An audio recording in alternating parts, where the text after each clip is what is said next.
障悉消除，世世常行菩萨道。全体经师弟子，诚愿上人法体安康，法轮常转，常住世间，无量寿福。向佛菩萨及上人行三问讯礼。问讯，再问讯。三问讯，感恩师兄师姐，请坐。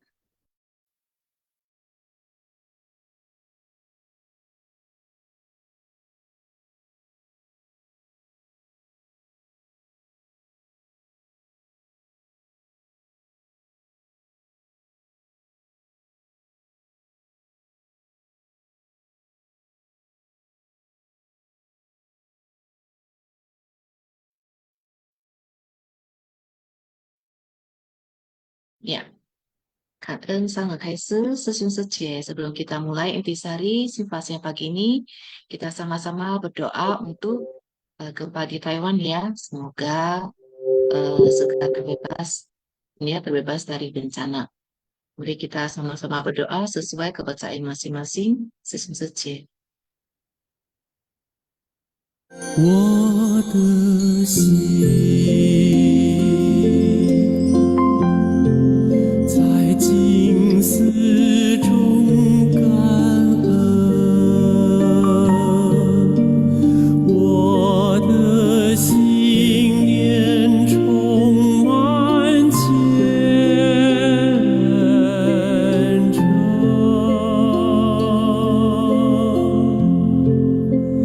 大家一起来祈祷，从不同角落地点，祈求平安吉祥满人间。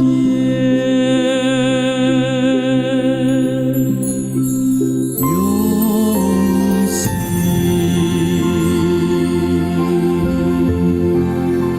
祈祷，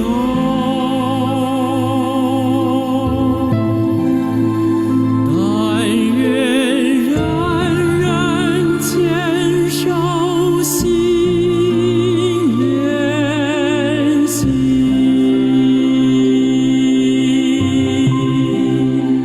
开启光明道爱，徜徉智慧福德，娑婆世界现光明。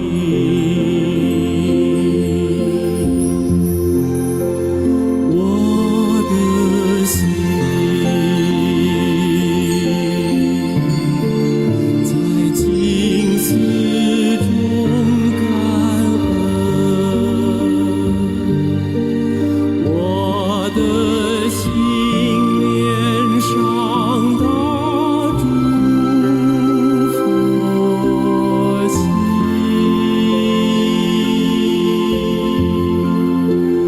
大家心口一念，化解恶念，结善缘，祈求天下无灾，岁岁年年。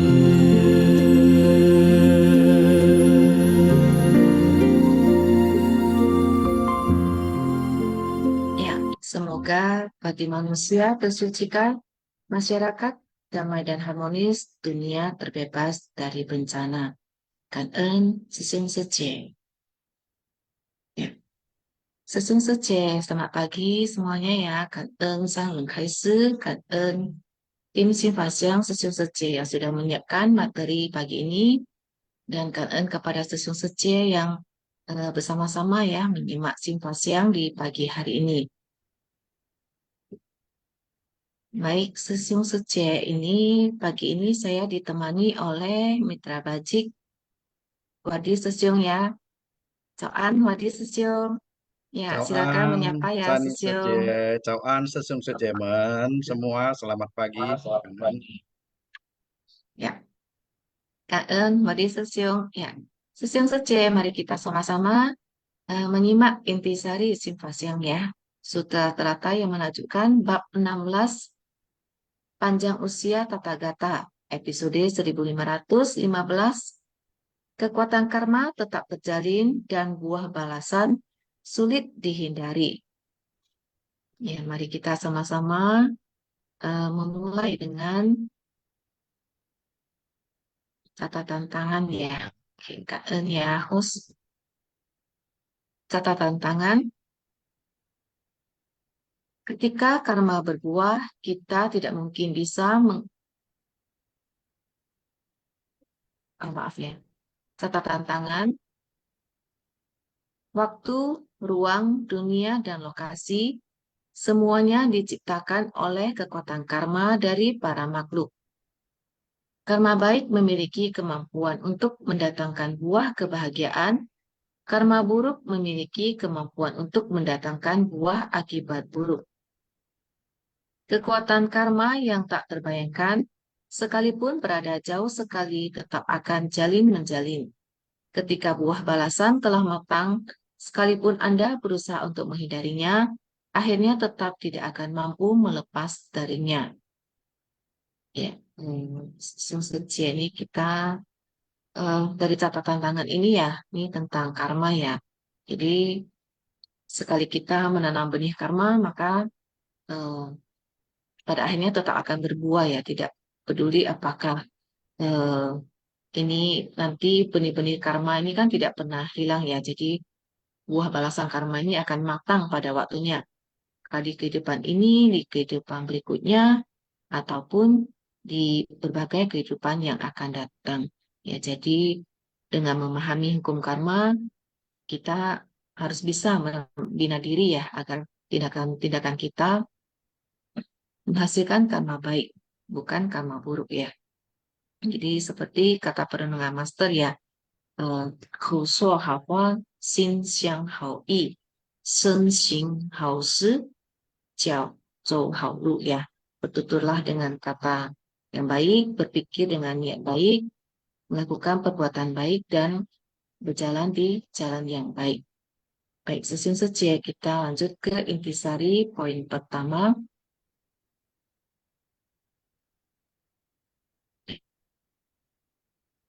Waktu, ruang, dunia, dan lokasi semuanya diciptakan oleh kekuatan karma dari para makhluk.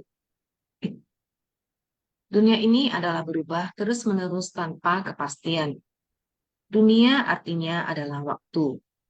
Waktu tidak pernah berhenti, masih tetap berubah terus-menerus tanpa henti. Ini dinamakan waktu. Sedangkan ruang adalah lokasi. Kita patut bersyukur. Kita hidup berkecukupan, kita bahkan memiliki sumber daya. Kita mampu membantu orang lain. Ini adalah berada dalam waktu yang sama, namun berada di tempat yang berbeda dan mempunyai karma yang berbeda. Dengan karma yang berkah dan baik, kita bisa menjalani hidup dengan aman dan damai. Jadi karena kita menciptakan karma positif di masa lalu, kita sekarang bisa berada dalam lingkungan seperti itu. Oleh karena itu, kita harus menghargai berkah yang kita peroleh. Inilah karma baik, memiliki kemampuan untuk mendatangkan buah kebahagiaan. Ya, sesung saja kita sering merenungkan ya bahwa sulit untuk terlahir sebagai manusia, dan sekarang ini, di waktu ini, di ruang ini, kita sudah mendapat kesempatan yang sangat berharga ya, sudah terlahir di dunia ini. Sebenarnya kita sangat beruntung ya bisa terlahir di alam manusia ini, karena di alam manusia inilah kita akan melihat adanya melihat dengan jelas ya penderitaan atau samsara, dan dengan ajaran prinsip kebenaran dari Buddha, kita bisa melatih diri kita untuk membebaskan diri dari penderitaan. Ya, karena Buddha sudah menjelaskan ya tentang sebab-sebab penderitaan dan juga sudah menjelaskan tentang jalan menuju lenyapnya penderitaan.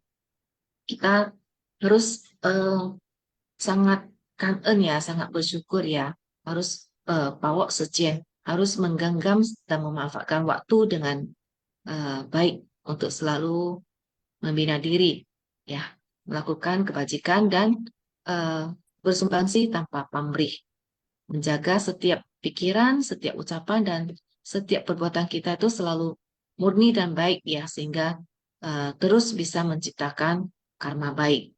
Ya, kesuksesan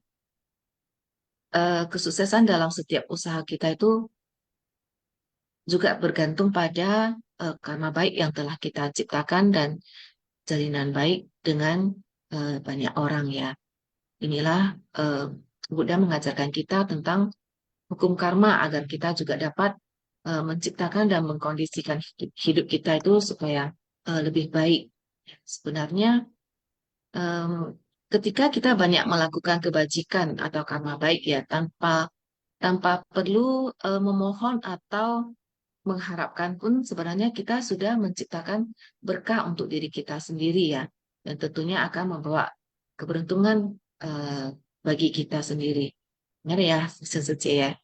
Baik, kita lanjut ke intisari berikutnya ya. Hodi Sesyong, silakan. Ya, kanan saja. Nah, kanan sang dan kaisi kanan sesung sejaman yang mengikuti singpak kiseng pada pagi hari ini. Wah, hari ini ya Sani saja kita bicara tentang dunia. Ya, nah, ternyata dunia itu merupakan perpaduan antara waktu dan ruang. Di sini memang di luar jangkauan. Banyak yang di luar jangkauan. Melalui pikiran pun tidak kita mampu untuk apalagi menghitungnya. Yaitu tentang ya, luasnya, lamanya, itu tak terukur, tak terpikirkan. Ya, kemudian tak terhingga dan tak terbatas. Itu semuanya tentang batas dan angka-angka. Nah, seperti di dalam sutra ada disebutkan apa itu 3.000 maharibu dunia. Itu 3.000 maharibu, untuk memahaminya pun hanya pakai kita harus imajinasi lah.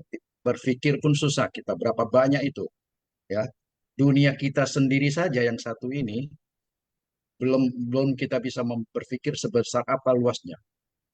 Apalagi 3.000 maharibu dunia. Nah, baik. Tetapi demikian pun kita berusaha memahaminya. Makanya disitulah ada lagi istilah apa itu sebanyak pasir di Sungai Gangga. Wah, sebanyak pasir di Sungai Gangga. Banyak sekali perumpamaan yang menyatakan angka yang tak terbatas itu. Ya, berapa banyak dharma yang kita pelajari, berapa banyak prinsip kebenaran yang kita pelajari. Itu seperti sebanyak pasir di Sungai Gangga. Nah, itulah artinya sangat banyak, tak bisa apa. Kerisauan manusia pun sangat banyak. Ya, nah demikianlah. Baik, saya akan membacakan intisari yang kedua. Host, mohon. Ya, baik, Kanen. Makhluk hidup yang tersesat dan kebingungan, tidak mengetahui posisi dan arahnya sendiri, serta hubungan antar manusia dan duniawi tidak berada dalam kendali mereka sendiri. Sebenarnya, karma buruk memiliki kemampuan untuk mendatangkan buah akibat buruk. Kita menanggung karma yang kita ciptakan sendiri. Tetapi ketika secara individual menciptakan karma, juga dapat menciptakan karma kolektif. Mengapa bisa terjadi bencana akibat ulah manusia? Pertentangan adalah pemicunya yang menimbulkan kejahatan-kejahatan. Penderitaan-penderitaan ini, penderitaan yang disebabkan oleh kekuatan kolektif dan penderitaan yang dirasakan bersama. Di tempat yang sama, semua ini karena karma kolektif. Sebab karma buruk, akibat karma buruk, balasan karma buruk. kondisi batin dengan niat pikiran buruk ini. Dan penderitaan yang ditimbulkan oleh niat pikiran buruk tersebut, semuanya adalah penderitaan. Semuanya adalah ketidakbahagiaan. Ya, sesungguhnya kita ini sedang membahas tentang ingyen popao. Ya, benih sebab, akibat, kemudian karma, dan buah karma, balasan buah karma. Ini tidak bisa terelakkan. Semuanya bersumber dari sebersit niat pikiran. Karena sebersit niat pikiran itu muncul, maka kita pun akan melakukan tindakan melalui tubuh atau melalui mulut, ucapan. Kemudian setiap daripada tindakan dan ucapan kita pasti ada konsekuensinya. Itulah yang disebut dengan akibat. Nah, setelah ada akibat itulah yang disebut dengan karma. Nah, kemudian karma itu telah matang akan berbuah. Nah, inilah disebut dengan balasan karma. Inilah sebenarnya siklus daripada kondisi di dunia kita ini. Sehingga kita sebagai orang awam, kita tidak bisa mengetahui kita datang dari mana, berasal dari mana, dan kemudian akhirnya kita harus kemana. Kita orang awam, kita tidak bisa. Hanya orang suci seperti Buddha, Bodhisattva, mereka baru bisa mengetahuinya. Makanya lihat Sang Buddha bisa membabarkan jejak, aspek jejaknya dari kehidupan yang kalpa-kalpa tak terhitung itu yang lalu. Bisa beliau itu membabarkannya. Kalau kita, kehidupan kita sekarang saja nggak bisa ingat semua. Apalagi kehidupan yang lampau sama sekali kita tidak tahu. Itulah beda kita orang awam. Nah, tadi di dalam penjelasan poin pertama, sebenarnya ada dua jenis karma. Yang pertama disebut dengan karma individu. Karma individu itu berasal dari diri kita sendiri dan suatu saat akan kembali pada kita. Ini semua sesungguhnya sudah tahu tentang hukum karma ini. Nah, karma penting karena ia mengajarkan kita bahwa kita adalah satu-satunya orang yang mengendalikan hidup kita sendiri. Pada umumnya, orang sering menyalahkan orang lain dan hal-hal buruk yang menimpa dirinya. Mereka tidak berpikir ini tanggung jawab mereka sendiri. Dan mereka lah yang harus berjuang untuk mengubah kondisi mereka sendiri. Nah, sesungguhnya, ya, itulah makanya kenapa ajaran Buddha selalu memfokuskan kepada kita melihat ke dalam diri kita sendiri. Kita ini adalah pewaris karma. Kita pewaris segala perbuatan kita sendiri. Kita yang harus bertanggung jawab. Jadi jangan melihat keluar. Kadang-kadang karena kita sebelum saya belajar Dharma, saya hanya melihat keluar. Tidak pernah melihat ke dalam. Sehingga kita hanya menyalahkan orang lain saja. Orang lain saja yang salah. Semua kejadian selalu kita sampai kadang-kadang ya makhluk suci pun kita salahkan karena dia tidak melindungi kita bila terjadi suatu peristiwa yang buruk pada diri kita. Nah, itulah karena hidup itu jangan daripada memohon saja, tapi kita harus memahami Dharma. Jadi dalam Dharma itu kita baru paham bahwa segala tindakan, segala akibat yang diperoleh, yang kita terima itu adalah akibat dari perbuatan kita sendiri. Itulah makanya disebut kita pewaris karma kita sendiri. Nah, jadi sesungguhnya perlu diingat bahwa kita tidak boleh hanya duduk diam dan menunggu sesuatu yang baik datang pada kita. Jika ada peluang yang baik datang kepada kita, kesempatan yang datang yang baik, jangan takut memanfaatkan sebaik mungkin.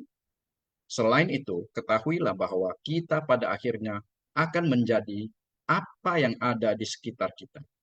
Oleh karena itu, mulailah melindungi diri kita dengan hal-hal yang positif yang dapat membantu kita untuk meraih tujuan kita. Tetapi ini bukan berarti bahwa kita harus mencoba untuk mengubah orang lain yang ada di sekitar kita. Sebaliknya, berusaha memperbaiki diri dan meningkatkan kualitas diri. Karena hanya kita satu-satunya orang yang bertanggung jawab terhadap apa yang terjadi pada diri kita. Ini sangat penting kita pahami. Ya, jadi semuanya harus memperhatikan diri kita sendiri, memperbaiki diri. Kita tidak bisa merubah orang lain. Ya, nah, itu tadi karma individual. Sekarang ada yang kedua, karma kolektif. Karma kolektif itu berasal dari orang banyak yang melakukan kebaikan ataupun kejahatan di tempat yang sama pada saat yang bersamaan. Pikiran manusia yang tidak selaras bisa mendatangkan penyesalan yang besar, menimbulkan penderitaan masyarakat, dan menyebabkan ketidakseimbangan iklim. Kehidupan manusia sungguh tidak kekal.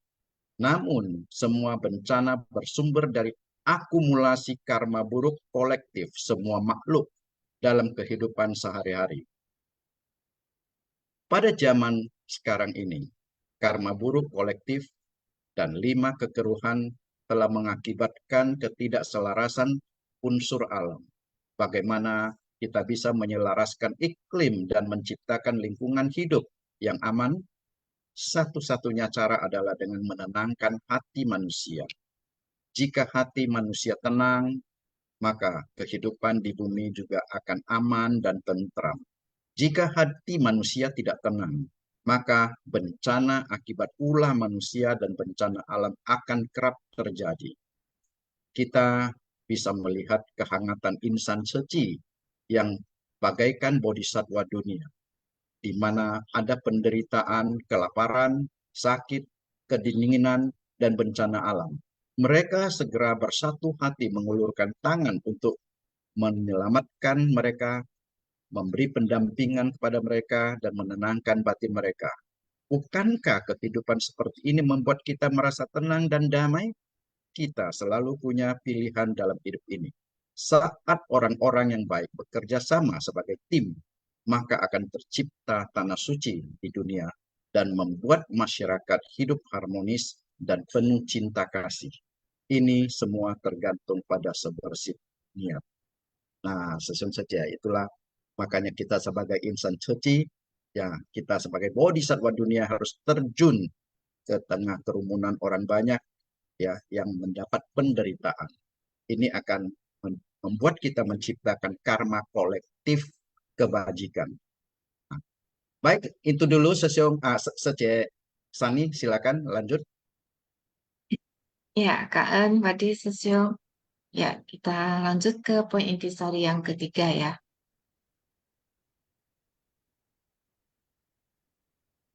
Tidak peduli seberapa jauh sebab dan kondisi kita, selama sebab dan kondisi tersebut matang, sekalipun berada jauh sekali tetap akan jalin-menjalin. Demikian akan dibawa ke sini, sebab dan kondisi ini tak terbayangkan. Ketika buah balasan matang, maka sekalipun Anda berusaha untuk menghindarinya, akhirnya tetap tidak akan mampu untuk terlepas darinya. Seperti orang yang memiliki kekuatan karma dan rintangan karma. Jika karma buruk yang berat telah datang, sulit bagi mereka untuk menghindarinya. Mereka harus menerima buah balasan dan tidak dapat memperoleh bantuan. Orang yang demikian juga sangat banyak. Para makhluk yang berada di situasi ini juga sangat banyak. Singkat kata, segala sesuatu di dunia tidak terlepas dari kekuatan karma. Kekuatan karma adalah hasil dari tindakan kita. Setiap niat pikiran yang muncul, kata-kata yang kita ucapkan, tindakan yang kita lakukan, semua ini dalam keseharian kita terakumulasikan sedikit demi sedikit. Semuanya diciptakan oleh sebersit niat pikiran kita. Kekuatan ini disebut kekuatan karma. Kekuatan karma dikumpulkan sedikit demi sedikit. Ya, jadi seperti yang tadi di poin pertama ya, ada saya di catatan tangan ya, ada saya sampaikan kata perenungan ya dari Master bahwa kita harus selalu bertutur dengan kata yang baik, berpikir dengan niat yang baik, melakukan perbuatan yang baik dan berjalan di jalan yang benar. Ya, jadi kita datang ke dunia ini karena adanya sebab dan kondisi. Ya, kita harus memikul sebab dan mengikuti kondisi untuk dapat mengikis rintangan karma. Ya, di masa lalu kita telah menanam benih sebab, ya, segala benih yang kita tanam tanpa sadar di masa lalu akan kita bawa ke kehidupan sekarang ataupun kehidupan berikutnya, ya, dan menciptakan berbagai kondisi. Jadi bagaimanapun karma lalu yang sudah kita bawa, karena sekarang ini kita sudah memahami Dharma, kita dapat membimbing batin kita sendiri ketika rintangan karma muncul di hadapan kita, ya, supaya kita bisa lebih siap dengan kondisi batin kita ketika muncul rintangan karma ini. Jadi jangankan kita sebagai awam, ya, jadi tidak ada satupun yang bisa menghindar, ya, bisa menghindar dari balasan karma. Tidak bisa terlepas, ya, Buddha sendiri juga tidak bisa menghindar dari balasan karma ini, ya. Di Sutta juga ada diceritakan ada 12 hutang karma dari Sang Buddha. 3 diantaranya itu adalah karma fitnahan, ya. Karena Buddha di kehidupan lampaunya juga melakukan tuduhan tidak benar atau memfitnah. Mungkin kita masih ingat tentang cerita kisah Biksuni Sundari, ya, yang memfitnah Sang Buddha. Jadi Buddha sendiri juga tidak bisa menghindar dari balasan karmanya. Kemudian di kehidupan lampau di salah satu kehidupan lampau Buddha, ya, karena iri hati kemudian melemparkan adik sepupunya ke dalam jurang, ya, dan melempar dengan batu besar. Nah, di kehidupannya sebagai Buddha pun, Buddha sendiri menjadi korban rencana jahat Dewadatta yang hendak membunuh Buddha, ya, dengan mendorong batu besar dari bukit. Kemudian juga ada di salah satu kehidupan lampau Buddha sebagai seorang anak kecil, ya, dan saat bertemu dengan seorang paceka Buddha kemudian iseng melempari dengan batu. Nah, di kehidupannya sebagai Buddha pun Buddha pernah diserang oleh sekelompok pemanah, ya, yang sebenarnya juga diutus oleh Dewadatta yang terus berulang ingin membunuh Buddha. Kemudian yang ke-6 itu di kehidupan lampau Sang Buddha sebagai penunggang gajah, ya, yang sedang menaiki gajah, kemudian menakut-nakuti seorang paceka Buddha yang hendak melakukan pindapata, mengumpulkan dana makannya. Nah, karena perbuatannya ini, Buddha juga berhadapan dengan seekor gajah mabuk, ya, mungkin Suci masih ingat, ya, gajah Nalagiri yang sebenarnya juga dikirim oleh Dewadatta untuk menginjak dan melukai Buddha. Dan yang ke-7 itu di satu kehidupan lampaunya sebagai seorang raja, dengan tangannya sendiri menusuk seorang terhukum, ya, atau narapidana dengan tombak. Nah, kejahatan ini membawa Sang Buddha terlahir berulang, ya, di alam yang penuh penderitaan dengan banyak kehidupannya. Nah, setelah sebagai Buddha pun masih tetap harus menerima akibat perbuatan jahatnya, yaitu mengalami luka di jari kakinya saat terkena pecahan batu yang dilempar oleh Dewadatta tadi, ya, dari atas tebing. Kemudian yang ke-8 di satu kehidupan lampaunya terlahir sebagai di bagian dari keluarga nelayan, ya. Nah, terlahir di keluarga nelayan ini tentunya keluarganya sering menyakiti atau membunuh ikan, ya.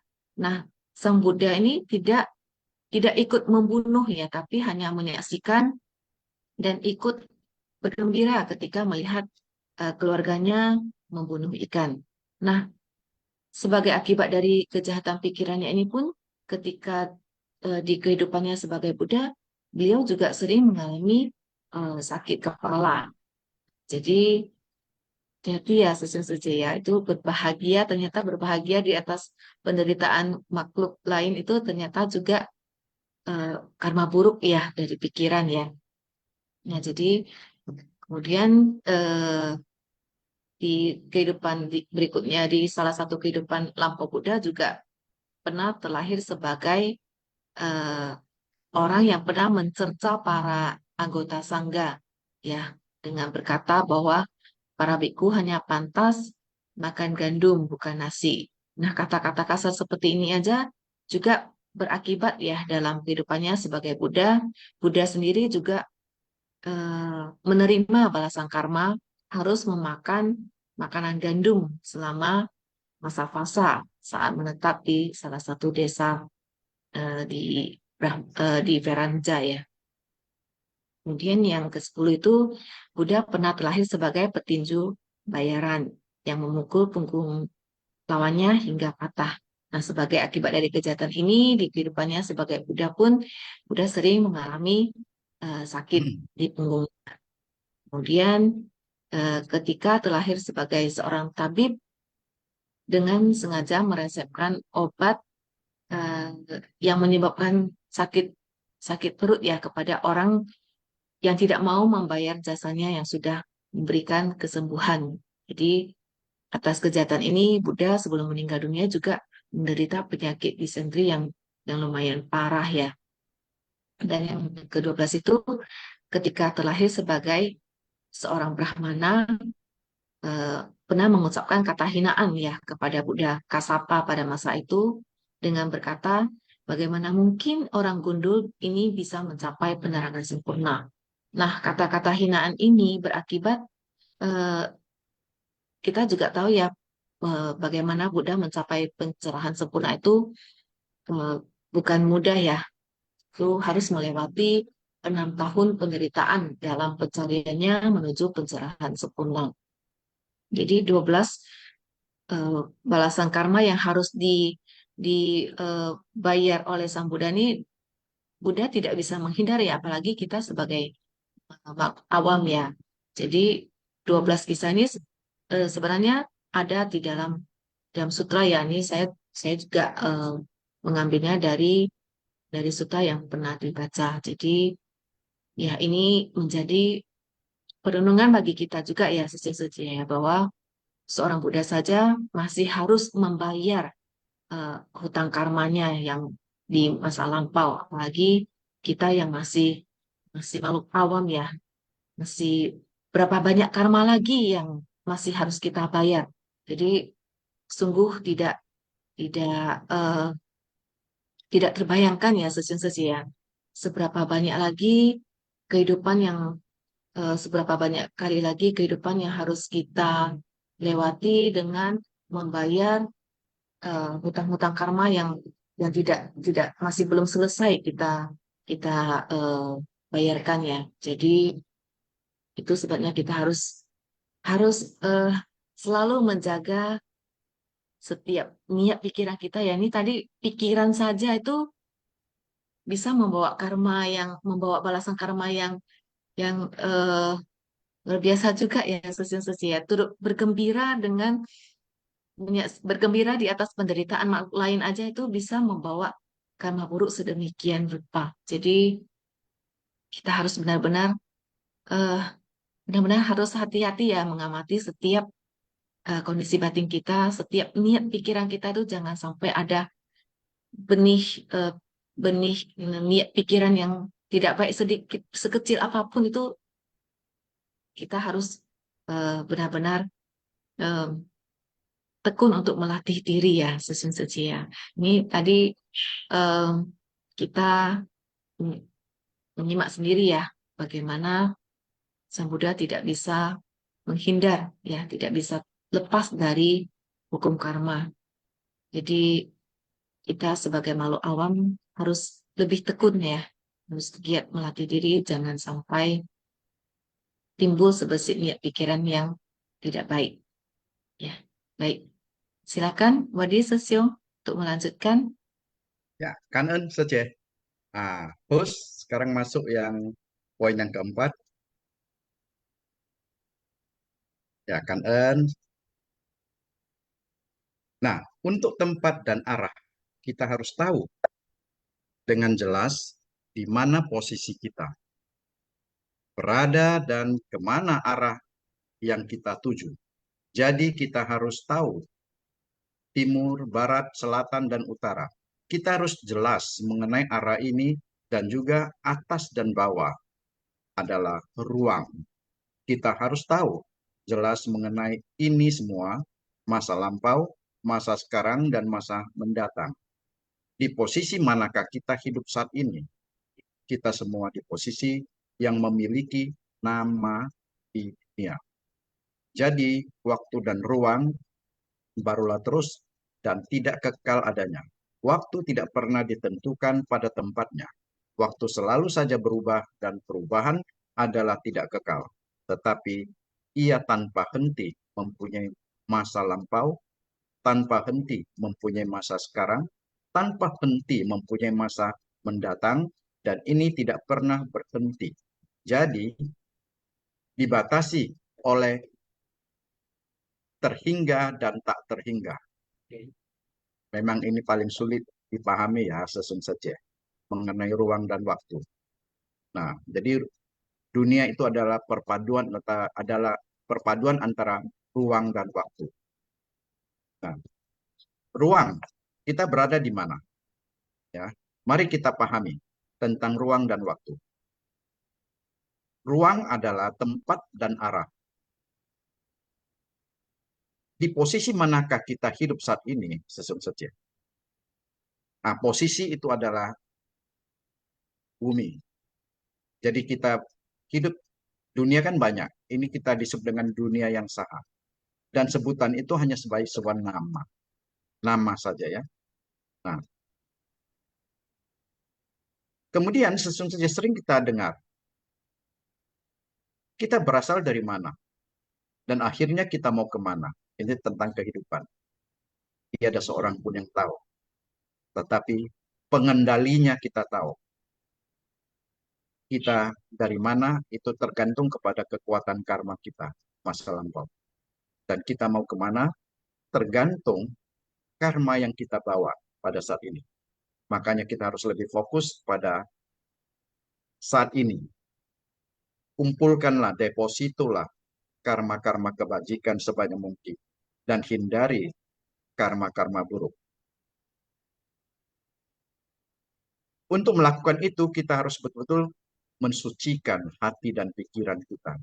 Kalau hati kita suci, pikiran kita jernih, maka tidak akan muncul niat-niat buruk. Yang muncul adalah niat-niat baik. Jadi yang paling ditakutkan adalah sepersit niat itu. Ini muncul setiap detik, hitungan detik.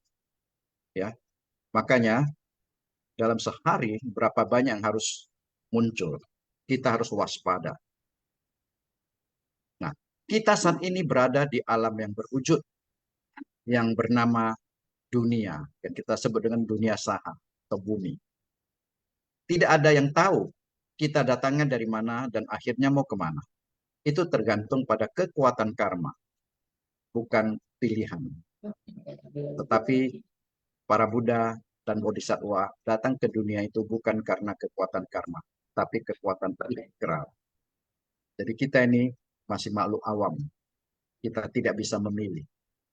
Nah, kalau mau terlahir di tempat yang nyaman dan aman, berbuatlah banyak kebajikan di kehidupan ini. Itu saja syaratnya. Nah, waktu adalah tidak kekal. Dia terus berubah tanpa kepastian, tanpa batas, dan tak terhingga. Nah, saya kembali kepada Sani saja.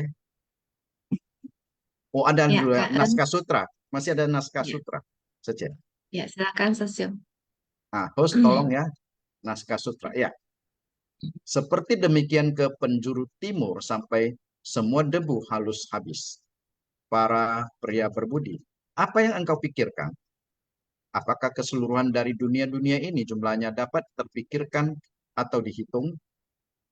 Sutra terakhir bab 16 panjang usia Tathagata. Bertanya di dunia seperti ini telah dilewati untuk menuju next ya, host. Ya, karena bertanya di dunia seperti ini telah dilewati untuk menuju ke arah timur, menjatuhkan sebutir debu, setelah berjalan jauh kemudian menjatuhkannya lagi. Setelah butiran debu tersebut selesai dijatuhkan, Buddha kembali bertanya, para pria berbudi, apakah Anda semua bersungguh hati? Ketika Anda bersungguh hati, terdapat cara untuk menghitung kelompok dunia. Kelompok dunia ini bukanlah tidak dapat dipikirkan. Kelompok dunia memiliki ruang lingkup yang sangat besar. Dunia yang begitu besar, jika Anda menghitungnya, ruang lingkup ini apakah terdapat cara untuk Anda menghitungnya? Ya, sesungguhnya ini betul-betul ya, sangat sulit untuk dipahami ya.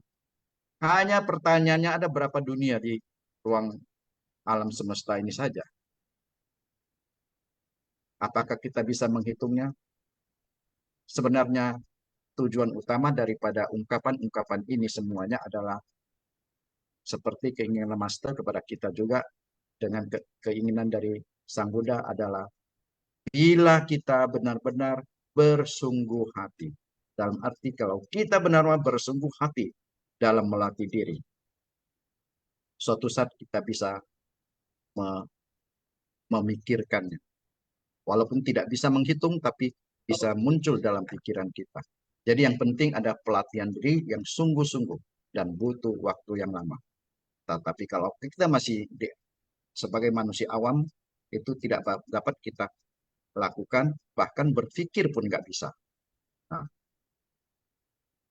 jadi seperti tadi dipakai perumpamaan, Master, ya, bahwa ada berapa sih dunia di alam semesta ini? Sedangkan di 3.000 maharibu dunia saja itu sudah sulit kita hitung.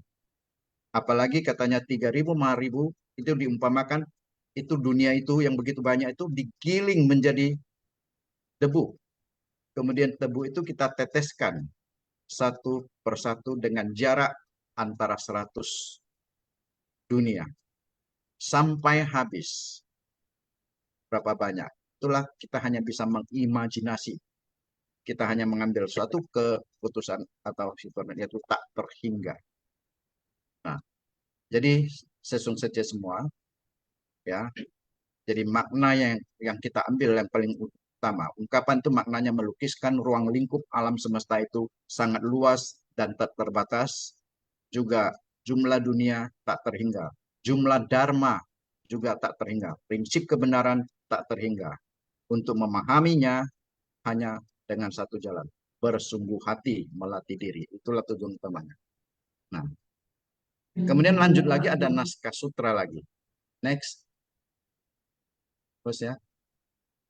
Ya, Bodhisattva Maitreya dan lainnya.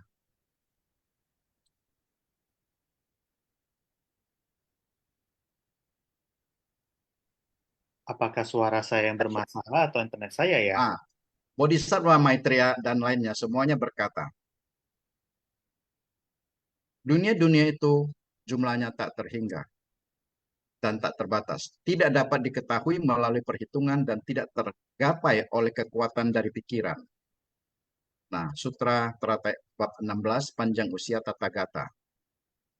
Dunia next sesinya.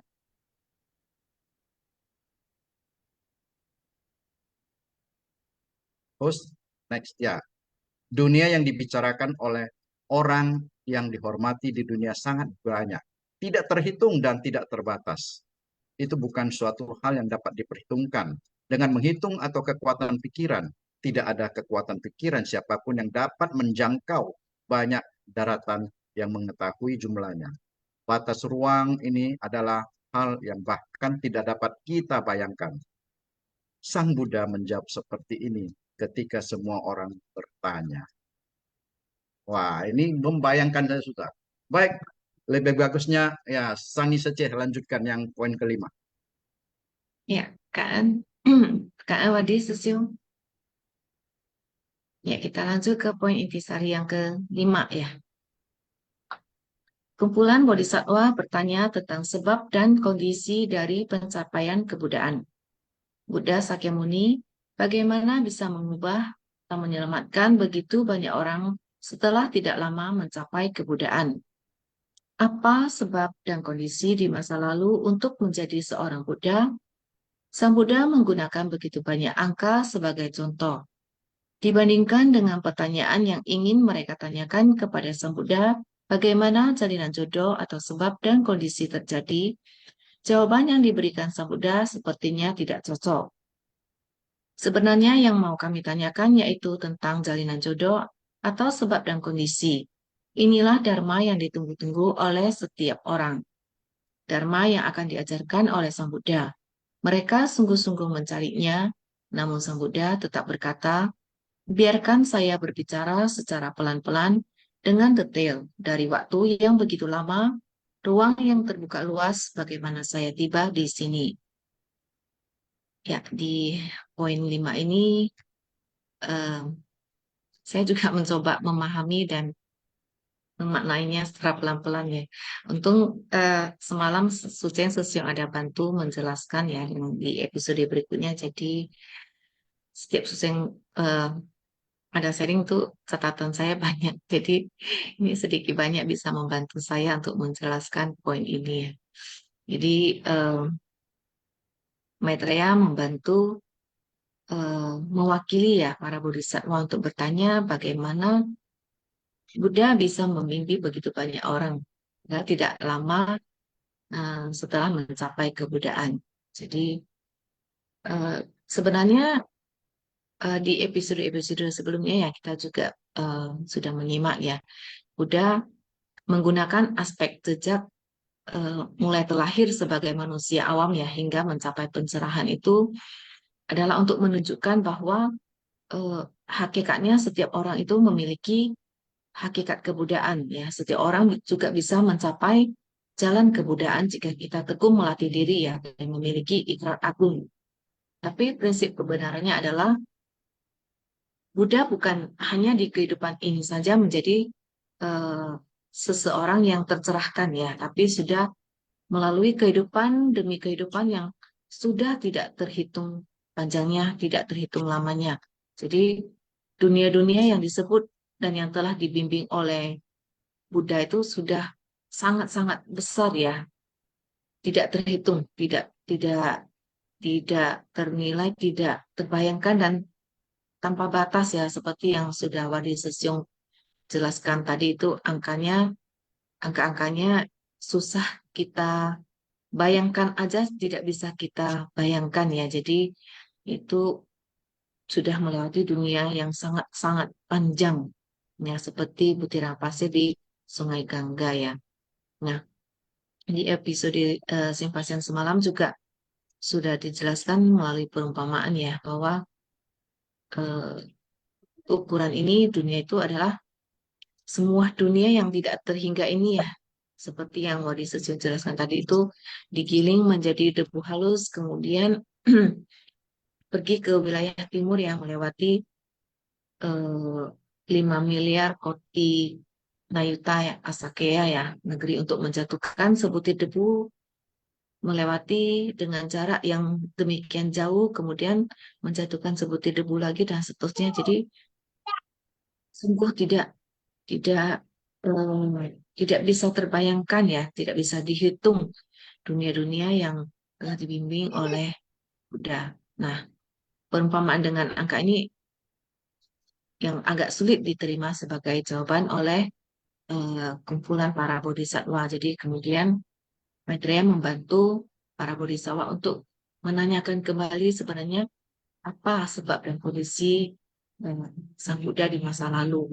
Jadi Buddha kembali dengan jawabannya yang seperti itu ya melalui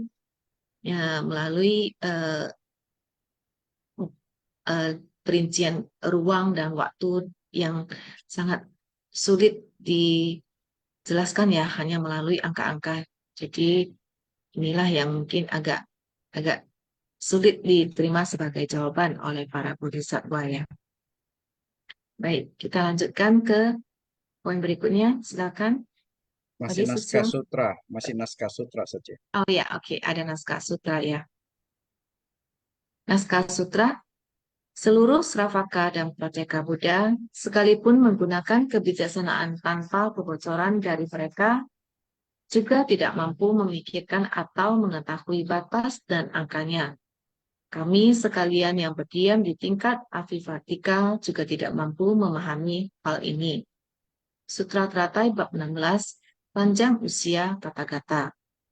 Jadi seluruh Sravaka dan Prateka Buddha juga tidak mampu ya untuk menghitung atau memberikan ukuran tentang angka-angka dari ini. Di apalagi kita yang masih sangat awam ya, jadi para bodhisattva juga sulit untuk menerima, membayangkan angka-angka yang dijelaskan oleh Sang Buddha. Baik, kita lanjutkan berikutnya. Silakan, Sisyong. Oke, baik. Nah, intisari yang ke-6, praktisi dari dua kendaraan adalah Sarawaka dan Praceka Buddha. Sarawaka adalah praktisi yang berada di suatu ruang lingkup yang terus-menerus mendengar dan memahami Dharma. Tetapi Praceka Buddha, setelah mereka mendengarkan dan Dharma, mereka merenungkan kembali, tetapi mereka hanya memahami tentang segala sesuatu di antara langit dan bumi saja, dan ketidakkekalan di dunia ini. Prinsip tidak kekekalan hanya sementara. Prinsip-prinsip ini termasuk penderitaan manusia dan kekosongan. Mereka hanya mampu memahami itu saja. Yang lainnya, mereka juga tidak dapat memahaminya. Oleh karena itu, juga tidak mampu memikirkan atau mengetahui batas dan angkanya. Maitreya berkata, kami sekalian yang berdiam di tingkat awiwartika sudah membangkitkan tekad bodhisattva dan menapaki jalan bodhisattva. Para bodhisattva ini sudah memiliki pencapaian dalam Buddha Dharma. Para bodhisattva yang sudah tidak mundur lagi. Mereka pun masih tidak dapat memahami, apalagi para praktisi dari dua kendaraan.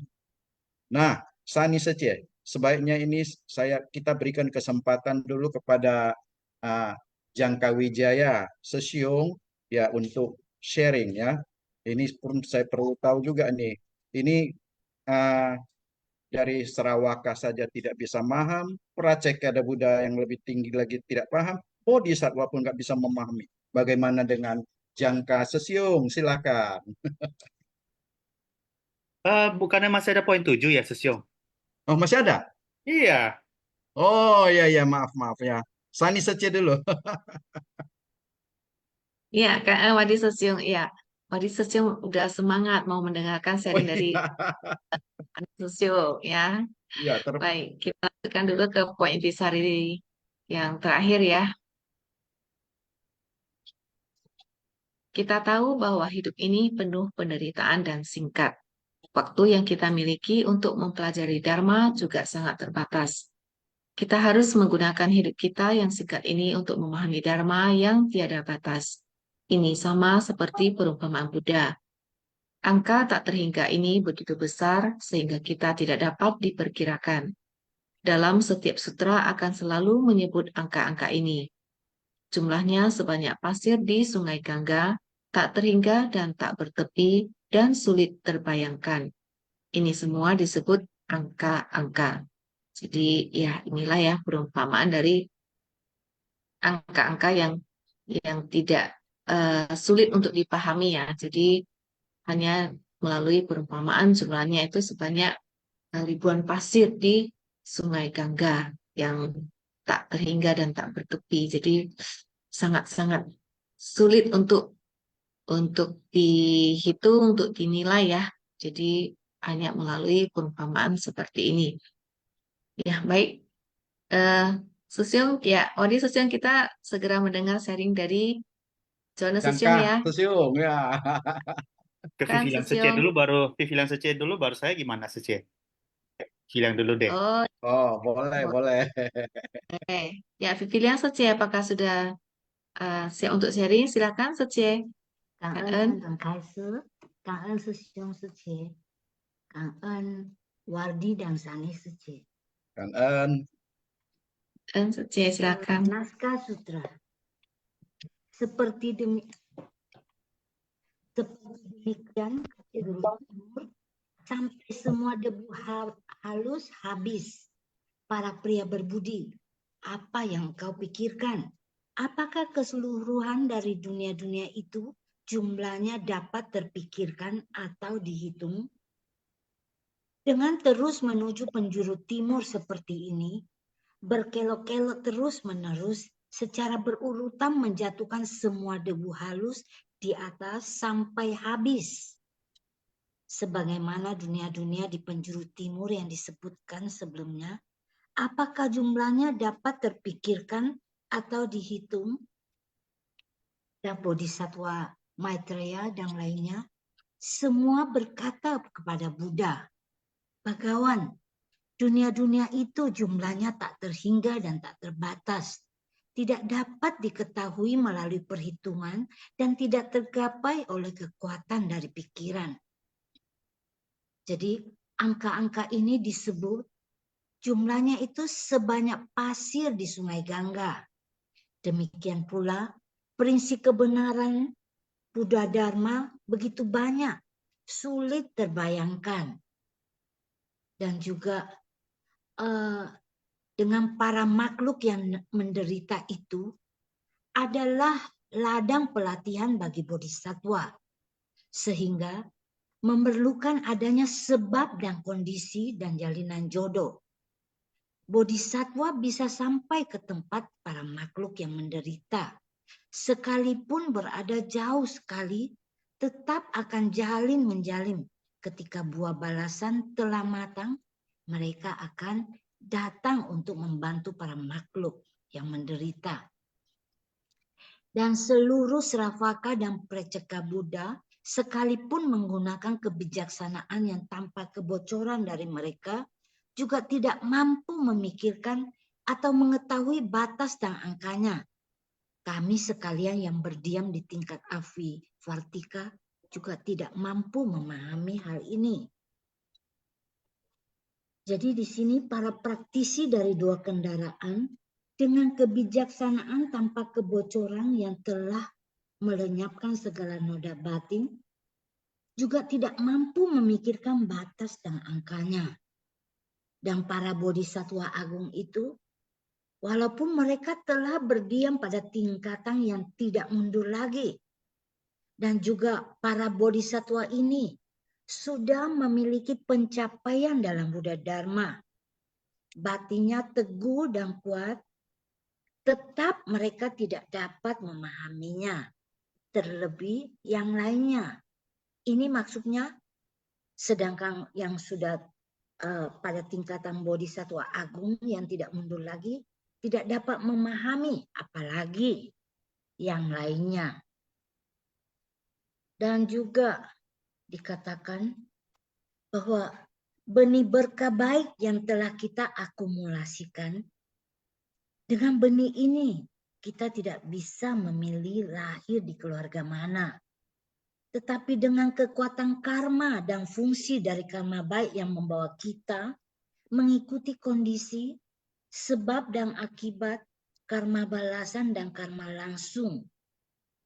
Jadi orang suci itu yang telah bertekad untuk lahir sebagai manusia agar bisa terjun ke dalam kerumunan orang, mereka itu telah mempunyai arah tujuan yang benar. Sehingga mereka itu lahir berdasarkan ikrarnya. Dengan kita memahami prinsip kebenaran, kekuatan karma, awal dari menciptakan karma berkah, kita bisa bersumbangsi dengan penuh ketulusan. Dengan demikian, kebijaksanaan dan berkah ini kita lakukan secara bersamaan. Cảm ơn sư兄sư姐. 感恩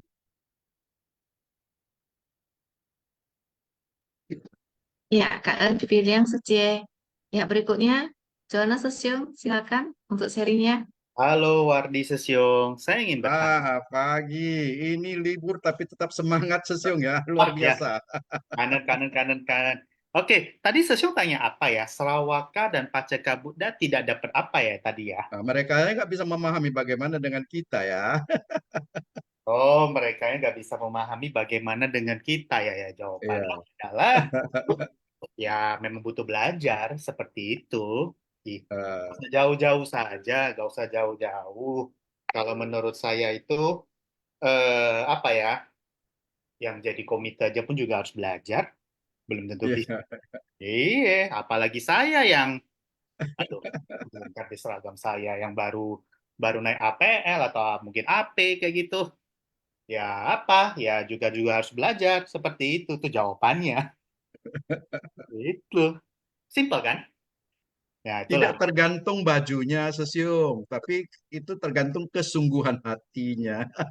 perumpamaan dalam skala Ya, lah ya, perumpamaan ya. biarpun Sesiung APL, tapi sungguh bersungguh hati dalam belajar.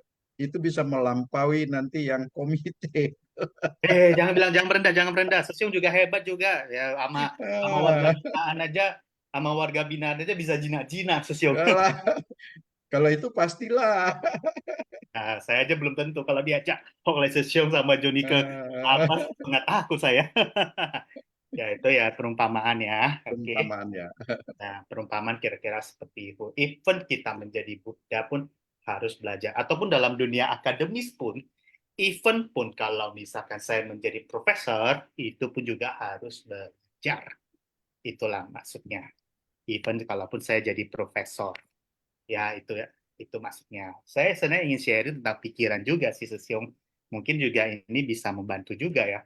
Waduh, udah ada yang raise hand kayak gitu. Ya, sudahlah, karena waktu juga kita kasih ke Om Ciwi Sesiong buat buat sharing gimana. Oh, Ya, Kanen ya, Sesiung Ya, kan. Kanen. Ya, oke. Nanti ya, oh, cerita lain waktu aja ya. Itu jawabannya ya, Sesiong. Semoga menjawab. Ya, Oke. Kanen. Jonas Sesiung. Ya, berikutnya, Om Ciwei Sesiung, silakan untuk sharingnya.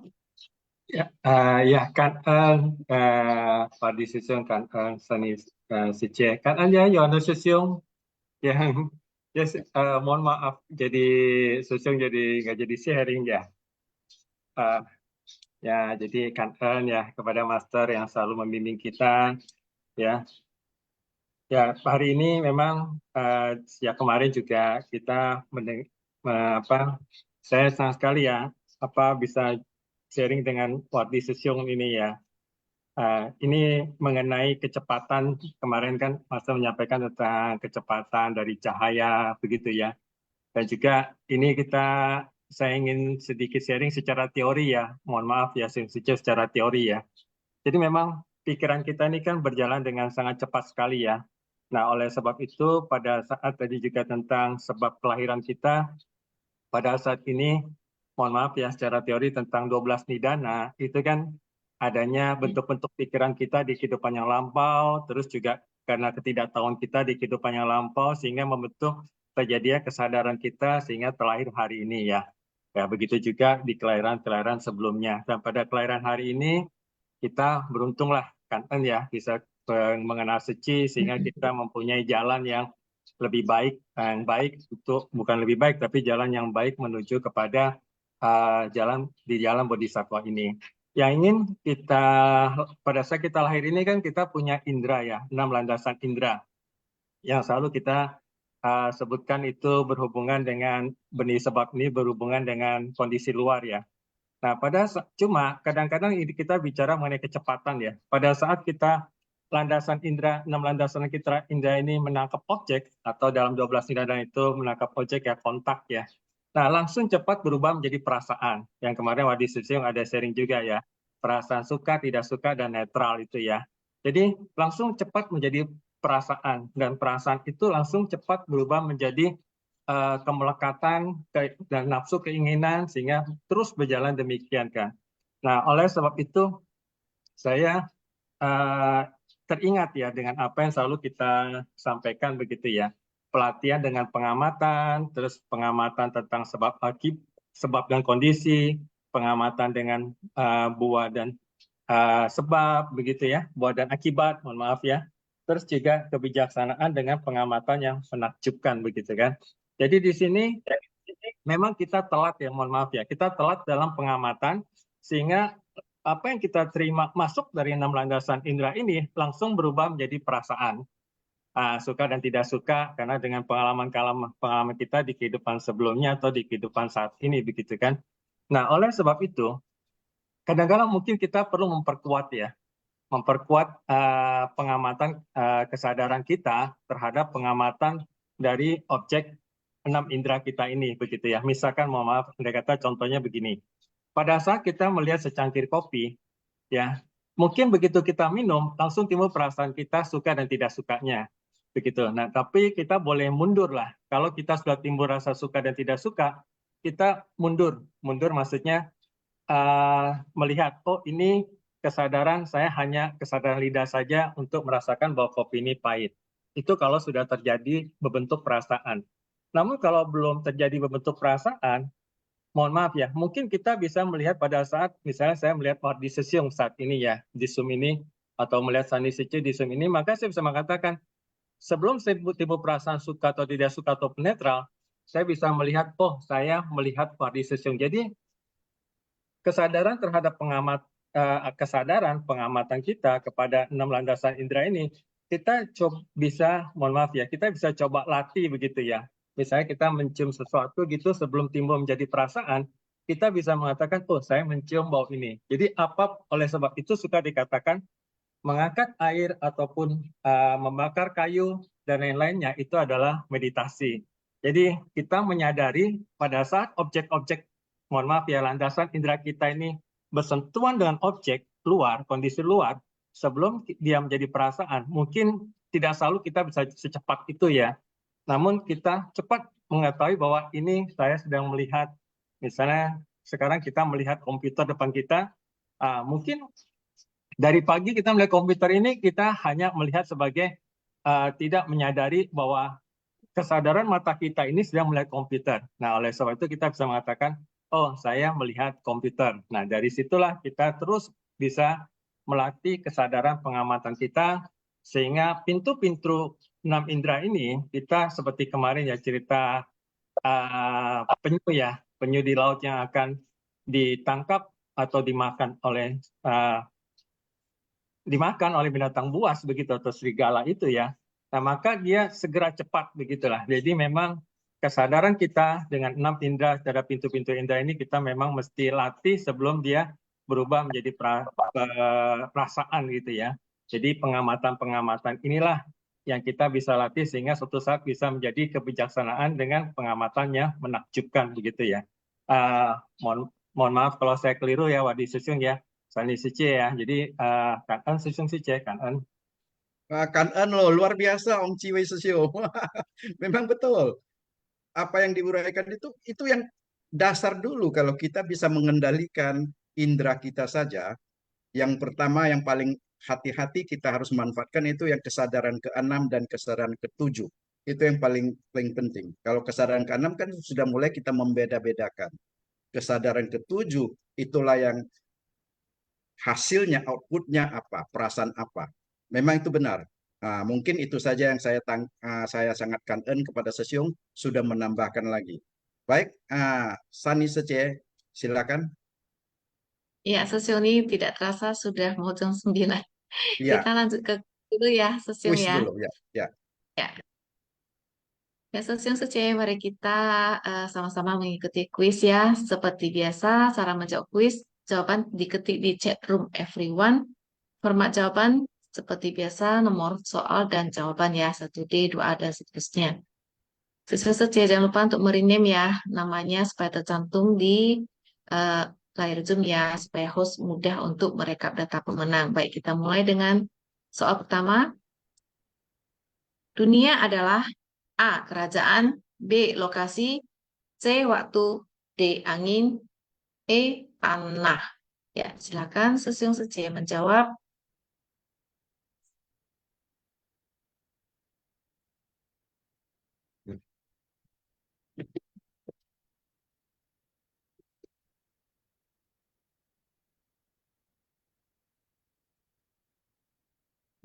Silakan ya, Sesung Sece. Oke, baik, sudah di close. Kita lihat jawabannya. Ya, jawabannya adalah C. Dunia adalah waktu. Baik, kita lanjut ke soal nomor 2. Lengkapilah kalimat berikut ini. Karma titik-titik memiliki kemampuan untuk mendatangkan buah titik-titik.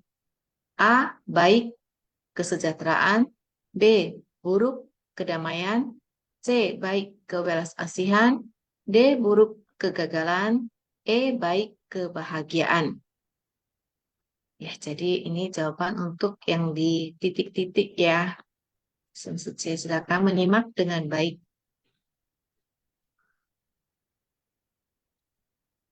Baik, sudah di close ya. Kita lihat jawabannya adalah E. Ya, jadi karma baik memiliki kemampuan untuk mendatangkan buah kebahagiaan. Kita lanjut ke soal nomor 3. Oke, silakan next host. Ya, karma baik adalah A. Kesadaran baik. B. Kemampuan baik. C. Pikiran baik. D. Pemahaman baik. E. Pandangan baik. Ya, silakan Sesung Sece. Karma baik adalah titik-titik ya.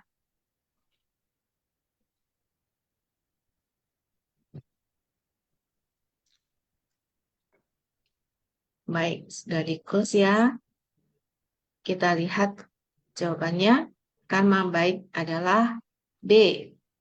Kemampuan baik. Ini banyak yang kena jebakan ya kayaknya. Oke, baik. Kita lanjutkan ya ke soal nomor 4.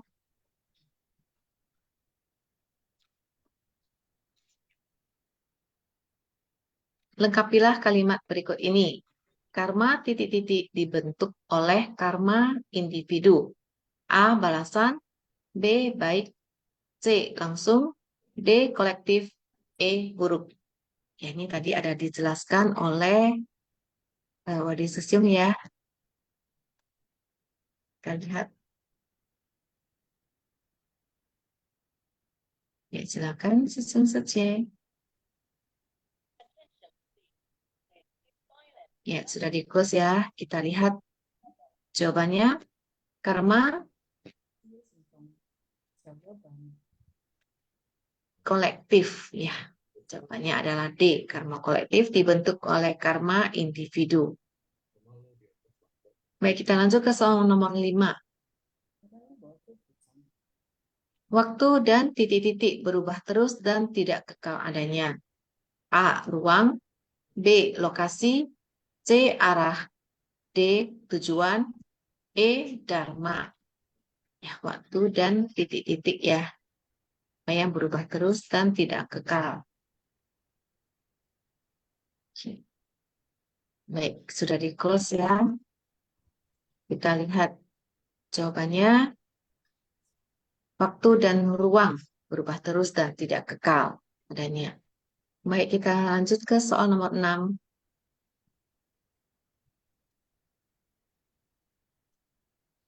Siapa nama bodhisatwa yang menjawab pertanyaan Buddha? A. Bodhisatwa Baisajya Guru. B. Bodhisatwa Maitreya. C. Bodhisatwa Sitigarbha. D. Bodhisatwa Manjusri. E. Bodhisatwa Avalokitesvara. Silakan Sesung Sece.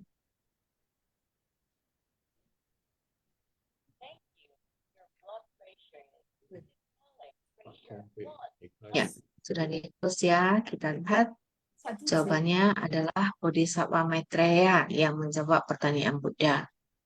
Ya, baik. Sesung Sece, ini sambil menunggu rekapan pemenang. Mungkin kita sambil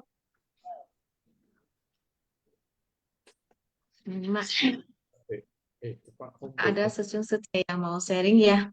Singkat. Sambil menunggu rekap pemenang ya. Ada?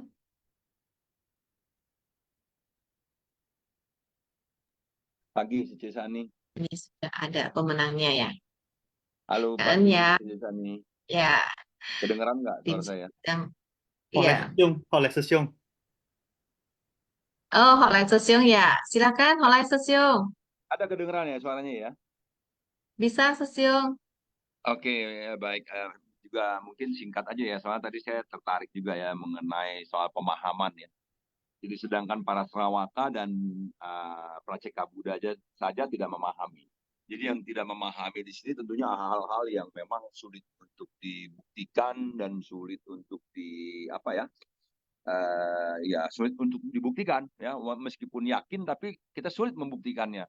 Jadi kalau para Sarawaka dan Praceka Buddha tentu yakin tentang sebab akibat. Nah, kita juga yakin dan kita bukan saja bisa membuktikan, kita setiap hari bisa menemui atau menjalani sebab akibat setiap hari, setiap jam, setiap detik kita bisa mengalami sebab-sebab itu, sebab dan akibat.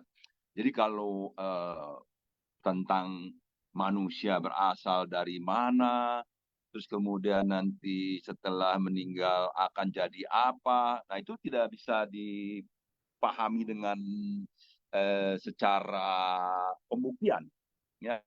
Jadi kita memahaminya hanya secara teori dan ajaran. Jadi makanya itu banyak orang memiliki persepsi-persepsi. Terus kemudian palingan juga menduga-duga kecenderungannya. Kalau dia orangnya begini-begini, nanti lahirnya jadi begini-begini. Nah, kan gitu ya. Nah, kalau Buddha mungkin ada bisa mengatakan kalau dia sekarang nanti akan jadi ini, jadi itu. Nah, itu katanya Buddha gitu kan. Tapi kalau kita bahkan Praceka dan Srawaka itu tidak bisa membuktikan itu ya. Jadi kalau kita bilang pemahaman itu kan juga ada pemahaman yang secara teoritis saja, ada pemahaman yang kita alami. Jadi kalau pemahaman yang kita alami tentunya penuh dengan keyakinan yang penuh. Jadi kalau dikatakan gula itu manis, nah itu kita sudah mengalami, kita sudah bisa memastikan dan itu adalah kebenaran, ya itu kebenaran. Tapi kalau banyak hal di dalam kehidupan ini sebetulnya banyak yang semua yang terbentuk, terkondisi, itu yang kita bilang seperti waktu gitu ya, waktu. Untuk memahami waktu itu sangat ini sekali ya, dari kalau di Buddhis itu waktu itu kan cuma waktu yang waktu saat ini dan waktu yang akan datang. Nah, sedangkan oleh manusia dibuatlah waktu yang 24 jam. Ada pagi, siang, sore. Sebetulnya pagi, siang, sore itu juga, nah kita belajar memahami nih, pagi, siang, sore masih juga adalah sesuatu yang dibuat, dikondisikan. Itu terkondisi. Karena waktu jam 1, jam 2, jam 3 itu pun terkondisi. Karena jam 1 kita di sini sama jam 1 di Amerika saatnya tidak sama, bukan saat ini. Jadi kalau saat ini saya berbicara di sini di Indonesia sekarang 9, tentunya di Amerika bukan jam 9 pagi sekarang. Nah, padahal saat ini saat yang sama. Kita ini Pawo Tangsia hidup di saat yang sama kan. Amerika saat yang sama, tapi mereka karena ada hitung-hitungan jamnya, ada hitung-hitungan hari dan tanggalnya yang buatan manusia itu, mereka mengatakan, oh dia berbicara di jam sekian, tanggal sekian, padahal di saat ini. Nah, secara Buddhism saat ini pemahaman namanya. Jadi kita memahami bahwa di dalam banyak hal kita tidak bisa juga betul-betul paham. Kita tidak bisa betul-betul paham. Kita tidak bisa betul-betul memahami kita ini siapa di dunia. Walaupun kita bisa melihat past life regression, past life kita berapa lama yang bisa dilihat, dan apakah past life regression bisa dibuktikan? Tidak bisa, hanya bisa diperkirakan, diperkirakan, nggak bisa dibuktikan. Ya, jadi kita tidak bisa membuktikan. Nah, untuk itulah Buddha juga pernah mengatakan hal-hal yang tidak bisa dicapai oleh kita punya logika, tidak punya pikiran, tidak bisa dialami, nggak usah terlalu banyak dipikirkan. Ya, jadi pemahaman-pemahaman kita itu lebih sekarang pahamilah bahwa kita itu hidup ini tidak kekal, hidup ini sementara, bahwa segala sesuatu yang terkondisi tidak kekal, ya seperti tubuh jasmani kita ini tidak kekal. Nah ini yang perlu, ada hukum sebab akibat, ini yang perlu. Ada yang namanya penderitaan, bagaimana kita bisa lewat dari penderitaan, dan ada kebijaksanaan, bagaimana kita terus-menerus belajar untuk menjadi bijaksana. Tidak perlu mencari tahu lagi kita siapa dan akan menjadi apa, itu tidak perlu. Ya, menurut ajaran yang saya pahami demikian, itu tidak perlu. Nggak perlu mencari-cari saya dulu siapa, kenapa saya jadi begini. Nggak perlu lagi. Yang perlu adalah Pawo Tangsia. Saat ini saya sedang apa, saya akan melakukan apa, dan kecenderungannya saya akan lahir pada jadi apa. Itu hanya kecenderungan, tidak pasti. Ya, karena kita tidak bisa memastikan. Tapi kecenderungan dengan banyak melakukan karma baik, dengan berpikir baik, berlaku baik, berucap baik, kita akan cenderung menghasilkan balasan karma yang baik. Udah, demikian. Jadi dengan meyakini itu saja. Jadi meyakini dan memahami itu, karena pemahaman kita memang terbatas. Demikian ya kan semuanya. Semoga ini juga menambah bingungnya pagi kita ini. Oke, Kanhan semuanya, semoga aja aku di Swangsio. Ya, Kak En, Holai Sesio untuk sharingnya ya. Ya, Sesio saja ini kita Kak En juga ya kepada siswa saja yang sudah mengikuti kuis dan selamat kepada para pemenang kuis ya. Yang pertama ada Leo Rianto Sesiung dari Medan. 2 Herianto Sesiung dari Medan. Yang ketiga tidak ada pemenang. 4 Vimalapatma Sece dari Medan. 5 Lineti Sece dari Medan. Dan yang keenam ada Sifijung Sece dari Pusat. Ini sebagian Sesiung Sece ada chat izin tidak sharing. Jadi jika ada siswa C yang sharing mungkin di keep dulu ya sampai besok ya. Ya, ini terus mungkin kita lanjut ke kosakata ya. Kan ya kepada siswa C yang sudah sharing di pagi ini ya. Ada Fidel Sece, Joanna Sesiung, Ong Ciwei Sesiung, dan Malai Sesiung. Silakan host kita lanjut ke kosakata. 感恩是工商人开始，感恩是故事博，尽是妙莲华，熏法香与会。Kosakata Shun Fa Xiang Bab 16 Panjang Usia Tathagata Episode 1515 Ye Li Xiang Qian Guo Bao Nan Bi. Kekuatan karma tetap terjalin dan buah balasan sulit dihindari. Qian Bian berubah terus. Piao Piao Ran melayang-layang. Le Guo buah kebahagiaan.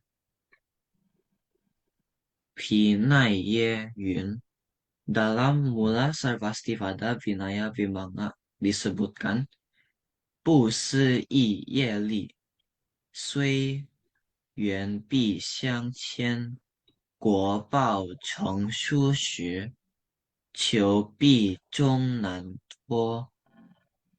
Kekuatan karma yang tak terbayangkan, sekalipun berada jauh sekali, tetap akan jalin menjalin. Ketika buah balasan telah matang, sekalipun Anda berusaha untuk menghindarinya, akhirnya tetap tidak akan mampu untuk terlepas darinya.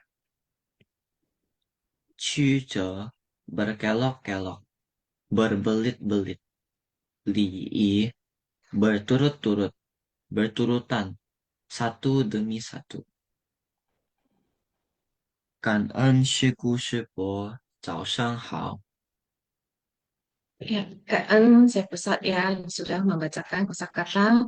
Baik, Sesiung Sece, kita tutup sifat siang pagi ini dengan memberikan penghormatan. Sesiung Sece, Qing Qili, Qing Hezang.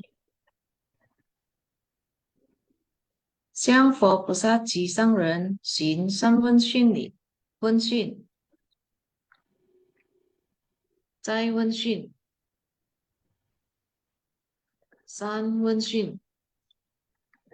感恩师兄师姐，祝福大家。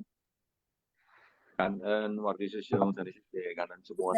Mardi Sesiung dan Sani Sece Dan ya. Gunawati Sece Kak En. Kami si Kanhan. Sece.